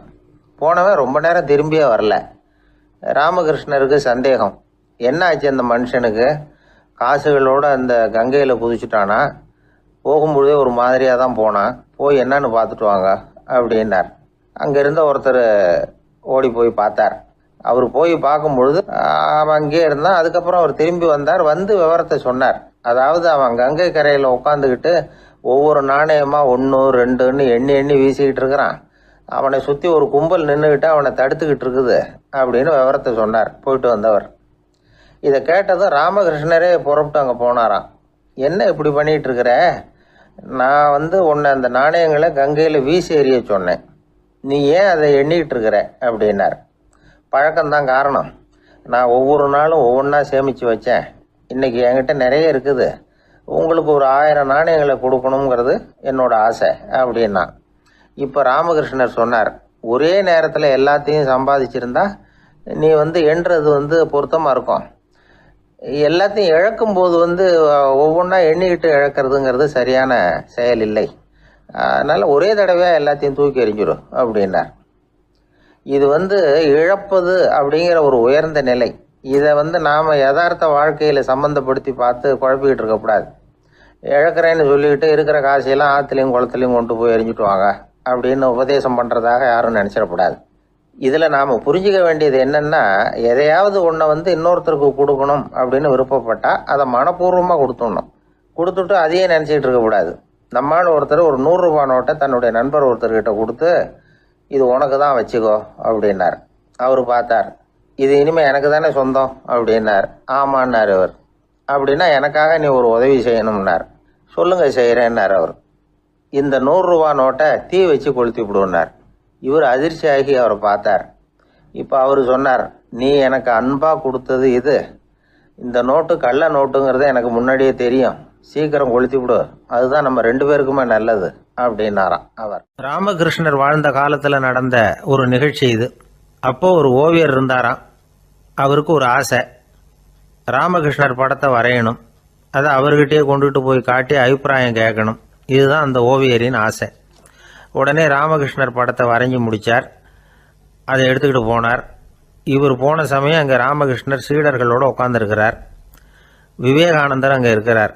இந்த ஓவியர் கொண்டுகிட்டு போய் தான் வரைந்த ஓவியத்தை அவர்கிட்ட காட்டினார். ராமகிருஷ்ண பரமஹம்சரின் ஓவியத்தை ராமகிருஷ்ணர்கிட்டயே காட்டுறார். ராமகிருஷ்ணர் என்ன பண்ணார் தெரியுமா, அந்த படத்தை பார்த்தார். உடனே அது காலை தொட்டார். குருதேவருடைய இந்த செயல் சீடர்களுக்கு ரொம்ப வியப்பை உண்டு பண்ணிச்சு. சில பேர் மனசுக்குள்ளேயே ரொம்ப குழம்பி போக ஆரம்பிச்சிட்டாங்க, என்ன இப்படி பண்ணுறாருன்னு. என்ன இது அவரோட படம், அவரே அவரோட படத்தின் காலை தொடுறார் அப்படின்னு யோசிச்சாங்க. சில பேர் ஒன்றும் புரியாமல் ஒருத்தர் பார்த்து சிரிச்சுக்கிட்டாங்க. அந்த இடத்துல சீடர்கள் மட்டும் இல்லை, சீடர் அல்லாத பல பேர் இருந்தாங்க. தன்னுடைய காலை தானே தொடர இவருடைய செயல் பற்றி என்ன நினைக்கிறது அப்படின்னு அவங்களும் குழம்பி போய் நிற்கிறாங்க. அந்த படத்தை வரைஞ்சி அவர்கிட்ட காட்டின அந்த ஓவியருக்கும் அதிர்ச்சி. இருந்தாலும் அவர் சீடர் கிடையாது. அதனால் கொஞ்சம் துணிச்சலை வர வச்சுக்கிட்டு கேட்டார், என்னங்க இது, என்னால் என்னுடைய கண்களையே நம்ப முடியல. இது உங்கள் சொந்த உருவப்படம், நீங்கள் உங்கள் சொந்த கால்களையே தொடுறீங்க, இது எங்களுக்கு கொஞ்சம் சங்கடமாக இருக்குதே அப்படின்னார். ராமகிருஷ்ணரின் கண்களில் ஆனந்த கண்ணீர் வழிஞ்சுதான். அவர் சொன்னாராம், இது என்னோட படம்ங்கிறது எனக்கு தெரியும், ஆனால் இது என்னோட படம்ங்கிறதுனால நான் இதோட காலை தொடலை. நீ என்னுடைய சமாதி நிலையை இந்த படத்தில் படம் பிடிச்சி காட்டியிருக்கிற, அதனால் அதோட காலை தொடறேன். சமாதி நிலையில் யார் இருந்தாலும், அது என்னுடைய படமாக இருந்தாலும் சரி அல்லது வேற யாருடைய படமாக இருந்தாலும் சரி, படம் யாருதுங்கிறது முக்கியம் இல்லை. இதில் எது முக்கியம்னா அது தன்னை உணர்ந்த ஒரு உணர்நிலையின் படம். அப்படி இருக்கிறப்போ அதோட காலை நான் தொடணும். அதுக்கு நீங்கள் எல்லாரும் ஏன் சங்கடப்படுறீங்கன்னு எனக்கு தெரியல அப்படின்னாராம். இப்போ தான் அங்கே இருந்து சீடர்களுக்கும் மற்றவங்களுக்கும் விவரம் புரிஞ்சுதான். இதுக்கு முன்னாடி யாரும் செய்யாததை இவர் செஞ்சிருக்கிறார், ஆனால் அவருடைய காரணம் ரொம்ப நியாயமானது அப்படிங்கிறத உணர்ந்தாங்களாம். இதுவரைக்கும் ஆன்மீகத்தில் சமாதி நிலை, அதாவது தன்னை உணர்ந்த நிலை பற்றி புரிஞ்சுக்கிட்டோம். இல்லறத்தில் ஏற்படக்கூடிய சமாதி நிலை பற்றி உங்களுக்கு தெரியுமா? ஒரு அம்மா டாக்டர்கிட்ட வந்து சொன்னாங்களாம், டாக்டர், என் வீட்டுக்காரருக்கு உடம்புல ஏதோ கோளாறுன்னு நினைக்கிறேன், நான் எவ்வளவு நேரம் பேசினாலும் காதில் விழாதது மாதிரி உட்கார்ந்துருக்கிறார் அப்படின்னாங்களாம். அதுக்கு அந்த டாக்டர் சொன்னாராம், அம்மா, அது உடம்பு கோளாறு இல்லை, அது ஒரு பெரிய திறமை அப்படின்னாராம். ஒரு கணவன் மனைவி எப்போ பார்த்தாலும் அவங்க ரெண்டு பேருக்கும் இடையில சண்டை வந்துக்கிட்டே இருந்தது. இதில் என்ன ஆச்சரியங்கிறீங்களா? நான் அதுக்காக சொல்ல வரல, இது வேறு விஷயம். அதாவது சண்டை போடாமல் இருக்கிறதுக்கு வழி சொல்கிற தகவல் இது. நான் சொன்ன அந்த கணவன் மனைவி எப்படின்னா, கணவன் ஒரு வார்த்தை சொன்னால் மனைவி கிட்டேருந்து 2 வார்த்தை பதிலாக வரும். இதுக்கு கணவன்கிட்டேருந்து 4 வார்த்தை பதிலாக வரும். இப்படி வார்த்தைகள் பெருகி போய் கடைசியில் வம்புல வந்து முடியும். அந்த அம்மா பொறுத்து பார்த்தாங்க, அவங்களால தாக்கு பிடிக்க முடியல. பக்கத்து வீட்லேயும் ஒரு கணவன் மனைவி இருந்தாங்க, அவங்களுக்குள்ள சண்டை வர்றதில்லை. அது எப்படி அவங்களால மட்டும் சண்டை போடாமல் இருக்க முடியுது அப்படின்னு இந்த அம்மாவுக்கு ஆச்சரியம். ஒரு நாள் நேராக பக்கத்து வீட்டு அம்மாக்கிட்டே போய், ஏம்மா, நீங்கள் எப்படி கணவனும் மனைவியும் சண்டை போட்டுக்காமல் இருக்கிறீங்க, அது எப்படி முடியுது உங்களால் அப்படின்னு கேட்டாங்க. அதுக்குன்னு ஒரு மருந்து இருக்குது, அதை சாப்பிட்டா சண்டை வராது அப்படின்னாங்க அவங்க. சரிங்க, அந்த மருந்தை அவர் சாப்பிட மாட்டேன்னு சொல்லிட்டா என்ன பண்ணுறது அப்படின்னு கேட்டிருக்கிறாங்க இவங்க. அந்த மருந்து அவருக்கு இல்லைம்மா, உனக்கு தான் அப்படின்னாங்களாம் அவங்க. அப்படியா, அப்படின்னா கொடுங்க, ரொம்ப நல்லதாக போச்சு. அதை எப்படி சாப்பிட்றதுங்கிற விவரத்தையும் சொல்லுங்கள், எங்கே அது கிடைக்குங்கிறதையும் சொல்லுங்கள், வாங்கிக்கிறேன் அப்படின்னு கேட்டாங்களாம் இவங்க. வேறு எங்கேயும் போய் வாங்க வேண்டாம், என்கிட்டே இருக்க அந்த மருந்து, அதில் கொஞ்சம் தர்றேன், வாங்கி வச்சுக்க. உன் வீட்டுக்காரர் உன்னோட சண்டையை ஆரம்பிக்கிறப்போலாம் நீ இந்த மருந்தில் 1 ounce வாயில் ஊற்றிக்கணும். அதை உடனே குடிச்சிடக்கூடாது, ஒரு 5 நிமிஷமாவது அது வாயில் இருக்கணும், அதுக்கப்புறம் குடிச்சிடலாம் அப்படின்னு சொல்லி ஒரு பாட்டில் மருந்தை இந்த அம்மா கிட்ட கொடுத்து அனுப்புனாங்களாம். மருந்தை எடுத்துக்கிட்டு இந்த அம்மா வீட்டுக்கு வந்திருக்கிறாங்க. வீடு பூட்டி இருந்ததுனால கணவன் வந்து வாசல்லையே காத்துக்கிட்டு இருக்கிறான். மனைவியை கண்டதும் சண்டை போட ஆரம்பிச்சிட்டான். வீட்டை பூட்டி விட்டு எங்கே போய் தொலைஞ்ச, எவ்வளோ நேரமாக ஒரு மனுஷன் வாசல்லையே காத்துட்டு கிடக்கிறது அப்படி இப்படின்னு கத்த ஆரம்பிச்சிட்டான். மனைவி இதுக்கு பதிலே சொல்லலை. அந்த அம்மா பேசாமல் வீட்டை திறந்தாங்க, சமையல் அறைக்குள்ளே போனாங்க, 1 ounce மருந்தை வாயில் ஊற்றிக்கிட்டாங்க. அன்னைக்கு சண்டை வந்து மேற்கொண்டு வளரவே இல்லை, நின்றுட்டுது. மருந்து பரவாயில்லை. அதுக்கப்புறம் பல சந்தர்ப்பங்களில் சண்டை வரும் போல் இருக்கிற போலாம் இந்த மருந்து அதை நிறுத்தியிருக்கு. பிரமாதமான மருந்தாக இருக்குது இதை கொஞ்சம் அதிகமாகவே வாங்கி வீட்டில் வச்சுக்க வேண்டியது தான் அப்படின்னு முடிவு பண்ணிட்டு இந்த அம்மா மறுபடியும் பக்கத்து வீட்டு அம்மாக்கிட்ட போனாங்க. எவ்வளவு விலையானாலும் சரி, நான் காசு கொடுத்து வாங்கி வச்சுக்கிறேன், எந்த கடையில் இருக்குது இந்த மருந்து சொல்லுங்க அப்படின்னு கேட்டாங்க. இந்த மருந்துக்கு விலையே கிடையாதுங்க, இலவசமாகவே கிடைக்கும்னாங்களாம் அவங்க. அது எப்படி விலையில்லாமல் இதை விற்க முடியுது அப்படின்னு கேட்டாங்களாம் இவங்க. அது மருந்தாக இருந்தால் தானே விலை வைக்கிறதுக்கு, அது வெறும் தண்ணி தானே அப்படின்னாங்களாம். வெறும் தண்ணியாக சண்டையை நிறுத்துது அப்படின்ட்டு இருக்காங்க இவங்க. அது சண்டையை நிறுத்தலை, உன்னோட மௌனம் தான் சண்டையை நிறுத்துது. நீ வாயில் தண்ணியை வச்சுக்கிறதுனால எதிர்த்து பேசுறதில்ல, அதனால் உன்னுடைய கணவர் கோபம் வந்து சாந்தமாயிடுது அப்படின்னாங்களாம் அவங்க. இந்த கதையிலேருந்து சண்டையை நிறுத்துற மருந்து எதுன்னு தெரிஞ்சுக்கிட்டோம் இல்லையா. ஒருத்தர் என்ன பண்ணார், பாட்டிலில் வந்து தண்ணியை ஊற்றி வச்சுக்கிட்டு அவர்கிட்ட வர்றவங்களுக்கெல்லாம் இதை சிபாரிசு பண்ணலாம்னு நினச்சிக்கிட்டு உட்காந்துருந்தார். ஒரு அம்மா வந்தாங்க. இதை கேட்டுவிட்டு இதையே ஒரு மருந்து மாதிரி கொடுக்கலாம்ங்கிறது அவர் முடிவு. அதனால் பாட்டிலில் தண்ணி அடைச்சி வச்சுக்கிட்டு அதில் கலருக்காக என்னத்தையோ ஒரு ஜீரகம் அது மாதிரி எதையாவது கலந்து வச்சுக்கிட்டு ஒரு மருந்து மாதிரி ஒரு பாவனையில் வச்சுக்கிட்டு உட்காந்துருக்காரு. யாராவது வீட்டில் சண்டைன்னா என்கிட்ட வாங்க மருந்து தரேன்னு. ஒரு அம்மா வந்தாங்க. எனக்கும் என் வீட்டுக்காரருக்கும் அடிக்கடி சண்டை வருதுங்க அப்படின்ட்டு இருக்காங்க. கவலைப்படாதம்மா, நான் ஒரு மருந்து தரேன்னு சொல்லி வீட்டுக்குள்ளே போய் ஒரு பாட்டில் எடுத்து வந்து கொடுத்தார். பாட்டிலில் இருக்கிறது என்னங்கிறத சொல்லிவிட்டு அது பேரில் மரியாதை வராது இல்லையா, அதனால் சொல்லலை. அந்த அம்மா வாங்கிட்டு போனாங்க. 4 நாள் கழித்து திரும்பி வந்தாங்க. என்னம்மா வீட்டில் சண்டை நின்று போச்சான்னு கேட்டிருக்காரு இவர். அங்கே நின்று போச்சுங்க, இப்போ உங்ககிட்ட ஆரம்பமாக போகுதுன்னாங்களாம். என்னம்மா அப்படின்ட்டுருக்காரு அவர் பயந்து போய். இப்போ என்னங்க நீங்கள் என்ன மருந்து கொடுத்துருக்குறீங்க என்னங்க அப்படின்னாங்களாம் கோவமாக. அது வெறும் தண்ணி தானே அப்படின்ட்டுருக்காரு இவர். தண்ணியாக இது நல்லா பாருங்கள் அப்படின்னு அந்த பாட்டில் நீட்டினாங்களாம். இவர் வாங்கி பார்த்துருக்காரு. அப்புறம் தான் விஷயம் புரியுது அவருக்கு. இவர் கை தவறுதலாக அவங்க வீட்டில் இருந்த மண்ணெண்ணெய் பாட்டில் எடுத்து அவர்கிட்ட கொடுத்துருக்குறாங்க. அப்புறம் என்ன ஆகும், சண்டை வராமல். அர்ஜுனன் கேட்ட கேள்விக்கெல்லாம் பகவான் கண்ணன் வந்து பதில் சொன்னார். அதுக்கு பேர் பகவத்கீதை. அதே மாதிரி உத்தவன் கேட்ட கேள்விக்கும் அவர் பதில் சொல்லியிருக்கிறார். அதுக்கு என்ன பேருனா உத்தவ கீதைன்னு பேர். அது சரி, உத்தவன்னா யார்? கண்ணனுக்கு சின்ன வயசுலேருந்தே தேர் ஓட்டிக்கிட்டு இருந்தவன் அவன் தான். குருஷேத்திர போர் முடிஞ்சது. அதர்மத்தை அழித்து தர்மத்தை நிலைநாட்டி தர்மனுக்கு முடிச்சு விட்டினார் கண்ணபிரான். அதுக்கப்புறம் துவாரகைக்கு திரும்பினார். தான் வந்த காரியம் முடிஞ்சது. அதனால் இளமையிலிருந்தே தனக்கு தேரோட்டியாக இருந்து வந்த உத்தவனை கூப்பிட்டார். இந்த பாருப்பா, உனக்கு வேணுங்கிறத கேளுன்னார். அவன் தனக்குன்னு எதையும் கேட்குறதுக்கு ஆசைப்படலை. இருந்தாலும் கேள்வி கேட்குறதில்ல அவன் ரொம்ப கெட்டிக்காரன். அதனால் கேட்க ஆரம்பித்தான். பரந்தாமா, ராஜசூய யாகத்துக்கு தர்மனை கூப்பிட்டு தன்னுடைய அரண்மனையில் விருந்து வச்சான் துரியோதனன். அதுக்கப்புறம் சூதாட்டத்துக்கு கூப்பிட்டான். தர்மன் வந்து தோல்வி அடைகிற மாதிரி பண்ணிவிட்டான். நீங்கள் தான் முக்காலமும் உணர்ந்தவராச்சே, சூதாட்டத்தில் தர்மர் ஜெயிக்கிறது மாதிரி பண்ணியிருக்கக்கூடாதா? இந்த பகடக்காயை உருட்டுறப்போ நீங்கள் எதிர்பார்த்தது விழற மாதிரி பண்ணியிருக்கலாமே. சரி, அதுதான் இல்லை. வேடிக்கை பார்த்துக்கிட்டு இருந்த பீமன், அர்ஜுனன், நகுலன், சகாதேவன் இவங்களையும் பணையம் வச்சு ஆடுறப்போவாவது காப்பாற்றிருக்கலாம். அதையும் நீங்கள் செய்யலை. பாவம் அந்த அவல பொண்ணு, ஒன்றும் புரியாத ஒன்றும் தெரியாத அந்த உன்னுடைய சகோதரி திரௌபதி, அந்த பொண்ணை வந்து துச்சாதனன் இழுத்துக்கிட்டு வந்து துகில் உரிகிற கட்டத்தில் காப்பாற்றினியே. இது நியாயமா, முறையா, அறமா? இதுதான் உத்தவன் கேட்ட கேள்வி.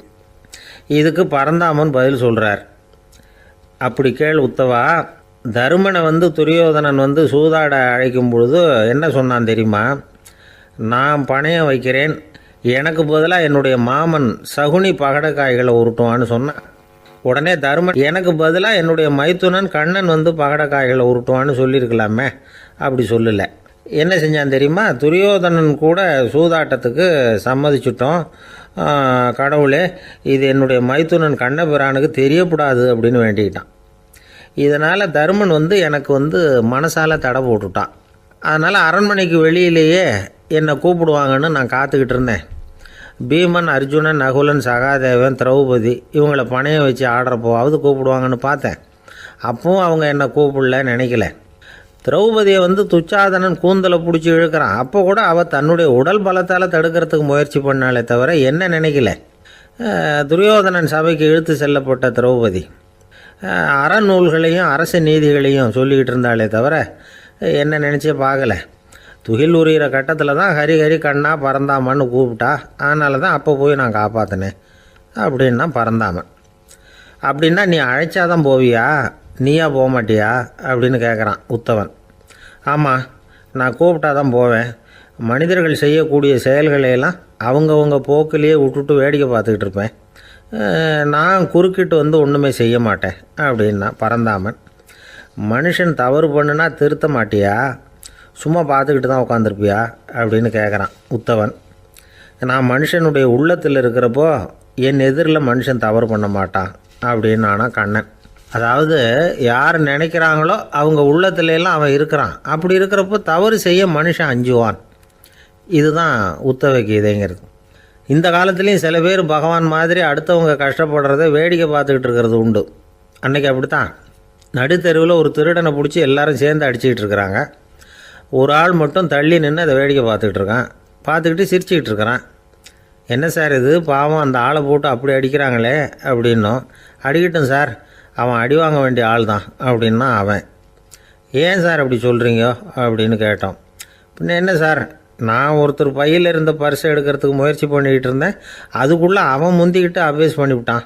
பர்ஸை அவன் எடுத்துட்டான். பார்க்கறதுன்னா எடுக்கிறது அவனா? என்ன சார் நியாயம் இது? நல்லா வாங்கட்டும் அப்படிங்கிறான். ஒரு ஊரில் ஒருத்தர் இருந்தான்.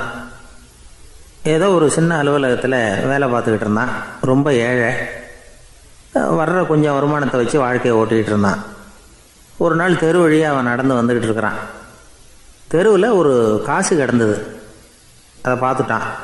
அது குனிஞ்சு எடுத்தான். அது ஒரு பழங்கால காசு. அந்த காசு நடுவில் ஒரு துளை இருந்தது. அதாவது துளையிட்ட நாணயம். பழங்காலத்தில் புழக்கத்தில் இருந்த ஒரு நாணயம் அது. துளையிட்ட நாணயம் கிடச்சிதுன்னா ரொம்ப நல்லது, அது அதிர்ஷ்டம் அப்படின்னு ஒரு நம்பிக்கை உண்டு. இவன் கையில் அது கிடைச்சதும் ரொம்ப சந்தோஷப்பட்டான். இனிமேல் என்னுடைய கஷ்டம்லாம் தீரப்போகுது, அதிர்ஷ்டம் என்னை தேடி வரும், நான் பணக்காரன் ஆகிடுவேன் அப்படின்னு சொல்லிட்டு அந்த காசை தன்னுடைய கோட்டு பையில் பத்திரமா போட்டு வச்சுக்கிட்டான். அடிக்கடி அதை தொட்டு பார்த்துக்கிறது உண்டு, வெளியில் எடுக்க மாட்டான். இப்படியே கொஞ்ச காலம் ஆச்சு. அதுக்கப்புறம் என்னாச்சு தெரியுமா? நிஜமாகவே அதிர்ஷ்டம் அவனை தேடி வர ஆரம்பிச்சிட்டுது. செல்வம் வந்து குவிஞ்சுது.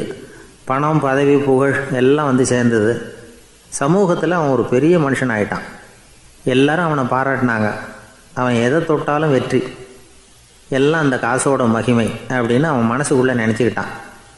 தினமும் காலையில் அந்த கோட்டை போட்டுக்கிட்டு தான் வெளியில் கிளம்புவான். புறப்படுறதுக்கு முன்னாடி கோட்டு பாக்கெட்டை தொட்டு பார்த்துக்குவான், உள்ளே காசு இருக்கா அப்படிங்கிறத உறுதிப்படுத்திக்குவான். அதுக்கப்புறம் தான் வெளியில் கிளம்புவான். இப்படியே பல வருஷம் ஓடி போச்சு. ஒரு நாள் அவனுக்கு அந்த ஆசை வந்துட்டுது. அதாவது அந்த துளையிட்ட நாணயத்தை எடுத்து கண்ணால் பார்க்கணும் அப்படின்னு. காலையில் சாப்பிட்டுக்கிட்டு இருந்தான். அப்போ தன்னுடைய மனைவிகிட்ட சொன்னான், ரொம்ப நாளைக்கு அப்புறம் என்னுடைய அந்த நாணயத்தை இன்றைக்கி வெளியில் எடுத்து பார்க்க போகிறேன்னா. என்னத்துக்கு அது, இப்போ அதை பார்க்க வேணாமே அப்படின்னு மெதுவாக இழுத்தாங்க அந்த அம்மா. இல்லை நான் பார்த்தே தீரணும் அப்படின்னு அவன் தன்னுடைய சட்டை பைக்குள்ளே கையை விட்டான். உள்ளே இருந்த நாணயத்தை வெளியில் எடுத்தான். பார்த்தா அவனுக்கு ஆச்சரியமாக போச்சு. அந்த நாணயத்தில் துளையே இல்லை. என்ன ஆச்சு அப்படின்னு சொல்லி அவன் ரொம்ப குழம்பி போயிட்டான். இப்போ அந்த அம்மா சொன்னாங்க, நான் தான் ஒரு நாள் உங்கள் கோட்டு ரொம்பவும் தூசியாக இருக்கேன்னு சொல்லி அதை ஜன்னலுக்கு வெளியில் உதறினேன். உள்ளே இருந்த அந்த காசு அப்போ எனக்கு தெரியாது, ஞாபகத்தில் இல்லை. அது தெருவில் விழுந்துட்டது போல இருக்கு. அதுக்கப்புறம் எவ்வளவோ தேடி பார்த்தேன், கிடைக்கல. அதுக்குள்ளே அதை யாரோ எடுத்துகிட்டு போயிட்டாங்க போல இருக்கு. அது இல்லைங்கிறது உங்களுக்கு தெரிஞ்சால் வருத்தமாக இருக்குமேங்கிறதுக்காக நான் தான் வேற ஒரு நாணயத்தை எடுத்து சட்டை பைக்குள்ளே வச்சுட்டேன் அப்படின்னு விவரத்தை சொன்னாங்க அந்த அம்மா. இது எப்போ நடந்ததுன்னு கேட்டான். உங்களுக்கு அந்த காசு கிடைச்சதே அன்னைக்கு மறுநாளே இது நடந்து போச்சு அப்படின்னாங்களாம். இதை கொஞ்சம் யோசனை பண்ணி பாருங்க. அவனுக்கு அதிர்ஷ்டத்தை கொடுத்தது அந்த நாணயம் இல்லை, அவனுடைய நம்பிக்கை, அதாவது தன்னம்பிக்கை. அதுதான் வேலை செஞ்சிருக்கு. இதிலிருந்து நாம் தெரிஞ்சுக்க வேண்டியது என்னென்னா, வாழ்க்கையில் முன்னேற நினைக்கிறவங்களுக்கு தன்னம்பிக்கை ரொம்ப முக்கியம். அது இல்லைன்னா முன்னேற முடியாது. ஒருத்தன் சொன்னானா, நான் எப்போவுமே என்ன தான் சார் நம்புவேன், மற்றவங்கள நம்ப மாட்டேன். நேற்றுக்கு பாருங்கள், திடீர்னு 10 பேர் என்னை அடிக்க வந்துட்டாங்க, நான் ஒருத்தனாகவே அதை சமாளித்தேன் அப்படின்றான் ரொம்ப பெருமையாக. அது எப்படின்னு கேட்டாங்களாம். ஒரே ஓட்டமாக அங்கேருந்து ஓடி வந்துட்டேன் அப்படின்னு. ரொம்ப நாளைக்கு முன்னாடி ஒரு நாள் கோவலன் நாடகம் நடந்தது. எங்கள் மதுரையில் நடந்தது. அதில் ஒரு முக்கியமான கட்டம். கண்ணகி கிட்ட சிலம்பை வாங்கிக்கிட்டு அதை விற்கிறதுக்காக மதுரை நகருக்கு புறப்படுறான் கோவலன். அந்த சமயத்தில் கண்ணகி பாடுற மாதிரி ஒரு நாடக பாடல், நாடக ஆசிரியர் எழுதினது. அது என்ன பாட்டுன்னா, மா பாவியோர் கூடி வாழும் மதுரைக்கு மன்னா போகாதீர் என்று அப்படின்னு ஆரம்பிக்கும் அந்த பாட்டு. இதுதான் அந்த பாட்டு. இதை கண்ணகி மேடையில் பாடின உடனே கூட்டத்தில் சலசலப்பு.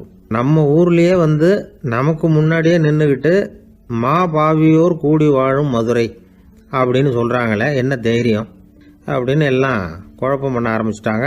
மக்கள் சத்தம் போட ஆரம்பிச்சிட்டாங்க. எதிர்ப்பு குரல் அது பாட்டுக்கு வர வர அதிகமாக போட்டுது. கொண்டுக்கிட்டு வா அந்த நாடக ஆசிரியரை, எழுதுனது யார் அப்படின்னு ஒரே சத்தம், கூச்சல். வேறு வழி இல்லை. மெதுவாக மேடைக்கு வந்தார் அந்த நாடக ஆசிரியர். 4 பக்கத்திலிருந்தும் கேள்வி கணைகள். மக்களை பார்த்து கொஞ்சம் அமைதியாக இருங்கோ அப்படின்னு சொல்லிவிட்டு தன்னுடைய விளக்கத்தை சொல்ல ஆரம்பித்தார் அந்த நாடக ஆசிரியர். மா அப்படின்னு சொன்னால் திருமகளாகிய லட்சுமி அப்படின்னு அர்த்தம். பா அப்படின்னா கலைமகளாகிய சரஸ்வதி. வி அப்படின்னா மலைமகளாகிய பார்வதி. மா பாவியோர் அப்படின்னா திருமகளும் கலைமகளும் மலைமகளும், இவங்க மூவரும் அப்படின்னு அர்த்தம். இந்த 3 பேரும் வாழ்கின்ற மதுரை புனிதம் நிறைந்தது, சகல செல்வங்களும் நிறைஞ்சது. அப்படிப்பட்ட ஊரில் நான் அணிந்து கொள்ளும் இந்த சாதாரண சிலம்பை யார் வாங்கிக்குவாங்க அப்படிங்கிற எண்ணத்தோடு தான் கண்ணகி அப்படி சொல்கிறா. அதை நினச்சி தான் நான் எழுதினேன். ஆகவே மதுரையை ரொம்ப சிரமப்படுத்தணும், ரொம்ப மோசமாக எழுதணும் அப்படிங்கிற எண்ணம்லாம் எனக்கு கிடையாது. பெருமைப்படுத்தணும்னு நினச்சி தான் அப்படி எழுதினேன் அப்படின்னு விளக்கம் கொடுத்தாராம். இந்த விளக்கத்தை கேட்டதும் எல்லாரும் ரொம்ப சமாதானம் ஆயிட்டாங்களாம். இப்படி விளக்கம் கொடுத்த அந்த நாடக ஆசிரியர் யார் தெரியுமா? அவர் தான் தமிழ் நாடக உலகின் முதல் ஆசான் சங்கரதாஸ் சுவாமிகள். அவருக்கு நகைச்சுவை உணர்வும் அதிகம். 1920ஆம் ஆண்டு திருநெல்வேலியில் அவர் தங்கியிருக்கிறார் நாடகம் நடத்துறதுக்காக. அவர் தங்கியிருந்த வீட்டில் கொசு மூட்டை பூச்சி அதிகமாக இருந்திருக்கு. அவரால் தூங்கவே முடியல. அவர் அனுபவித்த தொல்லைகள் ஒரு பாட்டாக உருவாச்சு. வேடிக்கையாக ஒரு பாட்டு எழுதினாராம். மூட்டையும் கொசுவும் ஒரு வீட்டிலே மீட்டிங் போட்டால் முன்னே நிற்க யாரால் முடியும்?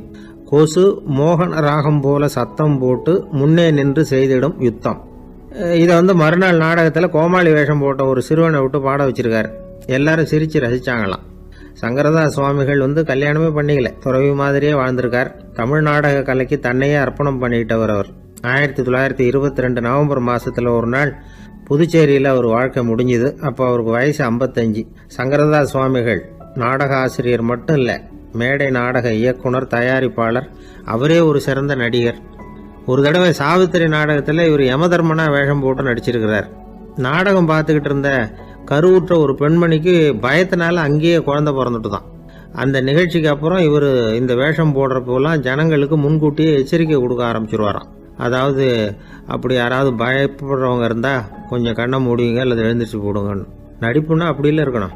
இந்த காலத்தில் நடிகர் ஒருத்தர் சொன்னார், சார் நான் இந்த நாடகத்தில் நடிக்கிறப்போ முகத்தில் நவரசங்களையும் காட்டி நடித்தேன், உணர்ச்சிகளை எல்லாம் நல்லா காட்டி நடித்தேன். அப்படி இருந்து ஜனங்கள் கல்லை எடுத்து மேடையில் வீசிவிட்டாங்க சார் அப்படின்னார். நாடகத்தில் உங்களுக்கு என்ன வேஷம் அப்படின்னு கேட்டாங்க. அது செத்து கிடக்கிற பணமாக நடித்தேன் சார் அப்படின்னார். ஒரு தடவை கலைவாணர் NS கிருஷ்ணன் பேராசிரியர் கல்கியை சந்திச்சு பேசிக்கிட்டு இருந்தாராம். கலைவாணர் கல்கியை பார்த்து, எனக்கு கதை எழுத ஆசையா இருக்கு, எப்படி எழுதுறதுன்னு கேட்டாராம். கதை எழுதுறதுக்கு 4 மை வேணும்னாராம் கல்கி. அப்படியா, அப்படின்னா என்னென்ன கலர் மை அப்படின்னு கேட்டிருக்காரு கலைவாணர் சிரிச்சுக்கிட்டே. நான் சொன்னது கலர் மை இல்லை, அது வேற மை. அதாவது கதை எழுதுறதுக்கு தேவைப்படுகிற 4 மை எதுன்னா, 1 திறமை, 2 பேணாமை, 3வது தனிமை, 4வது பொறுமை அப்படின்னாராம். உடனே கலைவாணர், உங்க யோசனை அருமை அப்படின்னாராம். அதுதான் கலைவாணர். பொதுவா எழுத்தாளர்கள் எழுதுற மாதிரி நடந்துக்கிறது இல்லை. ஆனா கலைவாணர் என்ன சொல்லுவாரோ அதே மாதிரி நடந்துக்குவார். எல்லாருக்கும் எல்லாம் கிடைக்கணுங்கிற கருத்தை சினிமா படங்கள்ல வலியுறுத்துவார். அதே மாதிரி நடைமுறை வாழ்க்கையிலேயும் எல்லாருக்கும் எல்லாமும் கொடுப்பார்.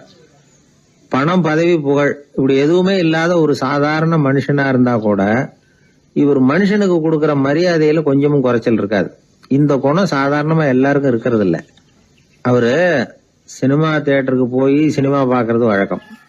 அவரு வந்திருக்கிறாருங்கிறது தெரிஞ்சா போதும், வெளியில பிச்சைக்காரங்க கூடிடுவாங்க. இது அவருக்கு தெரியும். வெளியில நம்மளை நம்பி ஒரு கூட்டம் காத்துக்கிட்டு இருக்குமேன்னு நினைப்பார். உடனே ஒரு 100 ரூபா நோட்டை கொடுத்து சில்லறையா மாத்திட்டு வர சொல்லுவார். படம் முடிஞ்சு வெளியில வர்றப்போ சில்லறையோட வருவார். எல்லாருக்கிட்டையும் கொடுத்துருவார். ஏன்னா எல்லாரும் தேடிட்டு வருவாங்க அவரை. என்ன எல்லாரும் சௌக்கியமா இருக்கிறீங்களா அப்படின்னு பிரியமா விசாரிப்பார். ஏதோ ரொம்ப நெருங்கின சொந்தக்காரங்களை விசாரிக்கிறது மாதிரி விசாரிப்பாரு. தன்கிட்ட இருக்கிற சில்லறையை எல்லாருக்கும் சமமா பிரிச்சு கொடுத்துட்டு தான் அங்கிருந்து புறப்படுவார். ஒரு நாள் அது மாதிரி புறப்படுற சமயத்துல ஒரு சின்ன பையனுக்கு சில்லறை எதுவும் கிடைக்கல கொடுக்கறதுக்கு. இது கலைவாணருக்கு தெரியாது. கார்ல ஏறி புறப்பட்டு போயிட்டார். அந்த பையன் காரை புடிச்சுக்கிட்டு பின்னாடியே ஓடியாந்துருக்கிறான். ஐயா, நீங்களே இல்லைன்னு சொன்னா நான் என்ன பண்றது, இன்னைக்கு பட்னி தான், அம்மாவுக்கு வேற உடம்பு சரியில்லை அப்படின்னு கத்திக்கிட்டே ஓடியாந்தானா. கலைவாணர் கவனிச்சுட்டார். உடனே காரை நிறுத்த சொன்னார். இறங்கினார். அந்த சின்ன பையனை கட்டி பிடிச்சிக்கிட்டு, என்ன மன்னிச்சுக்கப்பா, நான் கவனிக்காம வந்துட்டேன் அப்படின்னு சொல்லி அழ ஆரம்பிச்சுட்டாராம். இன்னொரு தடவை இதே மாதிரி ஒரு தியேட்டர்ல இருந்து வெளியில வந்திருக்கிறார். ஒரு ஆள் அவர்கிட்ட வந்து நின்றுருக்கார். அவர் கொடுக்கறதுக்கு இவர்கிட்ட பணம் இல்ல. பணம் இல்லையாப்பா அப்படின்னாராம். உங்ககிட்டயே இல்லையா அப்படின்னாராம் அவரு. கலைவாணருக்கு மனசு ரொம்ப சங்கடமா போச்சு. உடனே புறப்பட்டு வீட்டுக்கு போனார். அங்க இங்க தேடி பார்த்து அங்க இருந்த கொஞ்ச நெஞ்ச சில்லறையை எடுத்தார். காரு டிரைவரை கூப்பிட்டார். தியேட்டர் வாசல்ல நின்றுகிட்டு இருந்த ஆசாமியோட அங்க அடையாளங்களை சொன்னார். காரை எடுத்துட்டு போய் அந்த ஆளை கண்டுபிடிச்சு இந்த காசை கொடுத்துட்டு வா அப்படின்னு அனுப்பி வச்சாராம். பிச்சை போடுறதுக்காக காரை அனுப்புனதாக வேற யாரை பத்தியாவது நீங்க கேள்விப்பட்டிருக்கிறீங்களா? அவர் ஒரு வித்தியாசமான மனிதர், வித்தியாசமான கலைஞர். கலைவாணரோட சகோதரர் கல்யாணம் நடந்தது. அதுல தியாகராஜ பாகவதர் கச்சேரி முடிஞ்ச உடனே அதுல சம்பந்தப்பட்ட கலைஞர்களுக்கெல்லாம் கலைவாணர் பரிசுகள் கொடுக்கிறார். அந்த கச்சேரியில கடம் வாசிச்சவருக்கு மட்டும் மத்த எல்லாருக்கும் கொடுத்ததை விட பெருசா ஒரு வெள்ளி கோப்பையை பரிசா கொடுத்தாராம். மத்தவங்களுக்கு எல்லாம் சின்னதா கொடுத்துட்டு கட வித்துவானுக்கு மட்டும் பெருசா பரிசு கொடுக்குறீங்களே ஏன்னு கேட்டிருக்கிறாங்க. அதுக்கு கலைவாணர் விளக்கம் கொடுத்தாராம். இப்பெல்லாம் ரயில்ல கூட்டம் அதிகங்கிறது உங்களுக்கு எல்லாருக்கும் தெரியும். இந்த வித்துவான் இவ்வளவு பெரிய மண்பானைய ரயில்ல ரொம்ப பத்திரமா உடையாம ரொம்ப தூரத்துல இருந்து கொண்டு வந்திருக்கிறாரே, அது என்ன சாமான்யமான காரியமா? அவரோட அந்த சாமர்த்தியத்தை பாராட்டுறதுக்காக தான் அவருக்கு இவ்வளவு பெரிய பரிசு அப்படின்னு விழுந்தது. உடனே அவங்களுக்கு ஒரு ஆசை, கபீரை சந்திச்சு பேசணும் அப்படின்னு அவங்க ஆசைப்பட்டாங்க. அவங்க அப்படி ஆசைப்பட்டதுக்கு ஒரு காரணம் உண்டு. ஏன் அப்படி ஆசைப்பட்டாங்கன்னா, 2 ஞானிகளை சந்திக்க வச்சா பல அரிய தத்துவங்களை கேட்கறதுக்கு ஒரு வாய்ப்பு கிடைக்கும். அதனால அவங்க 2 பேரையும் எப்படியாவது சந்திக்க வச்சிடணும் அப்படின்னு அவங்க ஆசைப்பட்டாங்க. அந்த சீடர்கள் தங்களுடைய விருப்பத்தை அவர்கிட்டயே சொன்னாங்க. இது மாதிரி அவர் கபீர் இந்த ஊர்ல இருக்கிறதா தெரியுது, சந்திச்சா தேவையில்லைன்னு. சரி, கபீரை சந்திக்கலாம், ஆனா அவரோட பேசுறத பத்தி நான் எதையும் சொல்றதுக்கு இல்லை அப்படின்னு விட்டார் பரீத். ஏன் கபீரோட நீங்க எதுவும் பேச மாட்டீங்களா அப்படின்னு கேட்டாங்க சீடர்கள். அவரோட பேசுறதுக்கு எதுவும் இல்லை. ஏன்னா எனக்கு என்ன தெரியுங்கிறது அவருக்கு தெரியும், அவருக்கு என்ன தெரியுங்கிறது எனக்கு தெரியும். அப்படி இருக்கிறப்ப நாங்க 2 பேரும் பேசிக்கிறதுக்கு என்ன விஷயம் இருக்க போகுது அப்படின்னாரு அவர். இங்க நிலைமை இப்படி. கபீர் இருக்கிற இடத்துல என்ன நடந்தது தெரியுமா? இது மாதிரி பரீத் காசிக்கு வந்திருக்கிறார் அப்படிங்கிற விஷயம் கபீரின் சீடர்களுக்கு தெரிஞ்சது. உடனே அவங்களும் நீங்க ஷேக் பரீத்தை சந்திச்சு பேசணும்னு அவர்கிட்ட கேட்க ஆரம்பிச்சாங்க. அதுக்கு கபீர் சொன்னாராம், நாங்க 2 பேரும் சந்திச்சுக்கிட்டா ஒருத்தர் கட்டி தழுவிக்குவோம், ஆனந்த கண்ணீர் வடிப்போம், வார்த்தைகளால பரிமாறிக்கிறதுக்கு எங்ககிட்ட எதுவும் இல்லை அப்படின்னாராம். இருந்தாலும் 2 பக்கத்துல இருந்த சீடர்களும் அப்படி நினைக்கல. எப்படியும் இவங்க சந்திச்சுக்கிட்டா கொஞ்சமாவது பேசாம இருக்க முடியாது, ஏதாவது பேசிக்குவாங்க அப்படின்னு நினைச்சாங்க. அதனால தொடர்ந்து வற்புறுத்தினாங்க. கபீர் பரீத்தை தன்னுடைய ஆசிரமத்துக்கு அழைச்சார். அந்த ஊரின் எல்லைக்கே போய் அவரை அழைச்சிட்டு வந்தார். 2 பேரும் சந்திச்சாங்க. ஒருத்தர் கட்டி பிடிச்சுக்கிட்டாங்க. ஒருத்தர் கையை ஒருத்தர் பிடிச்சபடியே ரொம்ப நேரம் நின்றுட்டு இருந்தாங்க. ஆனந்த கண்ணீர் வழிஞ்சுது. கபீர் ஆசிரமத்துல 2 பேரும் மௌனமா உட்கார்ந்துருக்காங்க. ஏதாவது பேசுவாங்கன்னு சொல்லி எதிர்பார்த்துக்கிட்டே 2 பக்கமும் சீடர்கள் காத்துக்கிட்டு இருக்கிறாங்க. பேசுங்கன்னு சொல்லியும் பார்த்தாங்க. அதை கேட்டதும் லேசா சிரிச்சாங்களே தவிர எதுவுமே பேசிக்கலையாம். ஒரு நாள் பூரா இப்படியே போயிட்டுது. அதுக்கப்புறம் பரீத் கபீர் கிட்ட விடைபெற்றுக்கிட்டு புறப்பட்டார். ஏன் நீங்க பேசல அப்படின்னு சொல்லி கபீரின் சீடர்கள் கேட்டாங்களாம். அதுக்கு கபீர் சொன்னார், நாங்க 2 பேரும் உணர்ந்ததை சொல்றதுக்கு வார்த்தைகள் கிடையாது.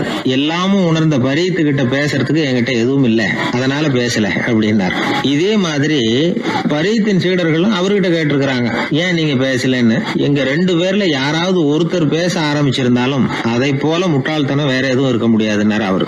ஞானிகள் 2 பேரும் பேசி இருந்தா என்ன ஒரு தெளிவு கிடைக்குமோ அதை விட அதிகமான தெளிவு கிடைச்சதான் சீடர்களுக்கு. உண்மையின் வடிவமான பரம்பொருள் பேசப்பட வேண்டிய ஒன்றல்ல, அது உணரப்பட வேண்டிய ஒன்று அப்படிங்கறத அவங்க புரிஞ்சுக்கிட்டாங்களாம். ஒரு கணவனும் மனைவியும் ரொம்ப நாள் ஒருத்தர் பிரிஞ்சிருந்தாங்க. பல வருஷங்களுக்கு அப்புறம் அவங்க சந்திச்சாங்க. சந்திச்ச உடனே ஏதாவது பேசலாம்ல, பேசல. 2 பேருமே மௌனமா இருந்தாங்க. இந்த ஞானிகள் மாதிரி ஒருத்தர் ஆர்வமா பாத்துக்கிட்டாங்க, அவ்வளவுதான். அந்த கணவனை தனியா கூப்பிட்டுக்கிட்டு போய் ஒருத்தர் விசாரிச்சார். ஏன்பா இவ்வளவு நாள் கழிச்சு சந்திக்கிறீங்க, நீயாவது முதல்ல வாயை திறக்கப்படாதான்னார். அதுக்கு அவர் சொன்னார், ஏற்கனவே நான் வாயை திறந்ததுனால தானே சார் இவ்வளவு காலமும் பிரிஞ்சு இருக்கிறது மாதிரி ஆச்சு, அதனால அவசரப்படாம பொறுமையா இருக்கிறேன் அப்படின்னாராம். அதனால